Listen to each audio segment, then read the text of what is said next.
এই হ্যালো, কি করো? আরে তোমার কথাই তো ভাবছিলাম। আরে না, আরে, এই রে, কি হইলো? আল্লাহ, ওরা দিতে আসিস? আর কি করি? যাই আমার দ্বারা যাই। আম্মা, 20টা টাকা দিবা? কি রে জমিদারে ভূত, টাকা দিয়ে কি করতি? খিদা লাগছে, সিঙ্গারা খাইতাম। লা ধর, ঘরে ভাত তো একটু পর ওরে মজা কেমন লাগে?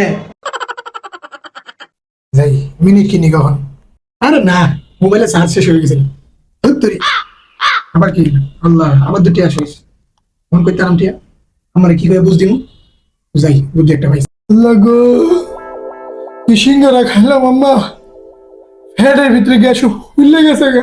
লাও 20 টাকা থেকে একটা ঠান্ডা কাকা। এটা হইলো আমার বুদ্ধিমান আম্মা। আচ্ছা হয়েছে যা। হ্যালো, আর কইও না, বাসার সামনে দুই বেলা লাগছে কাজা। এই দুটা রেখেছি মিলাই দিতে পরে আরে বেটা যা। আরে না, আপনি তো যা, আমার পড়া চাপ আছে না, তুই যা। আব্বা, আপনার কি গ্যাস কমছে? আপনার লেগে নুডলস রাঁধছি, খাইতে আইন। আরে বেটা রাখ, নাম না অন ফরা চাপ আছে, পরে খাই এমনি। ইস, এমন ফুলা কয়জনে মিলে? ঘরে ঘরে যদি এমন ফুলা থাকতো, দেশটা সোনার দেশ হয়ে যেত।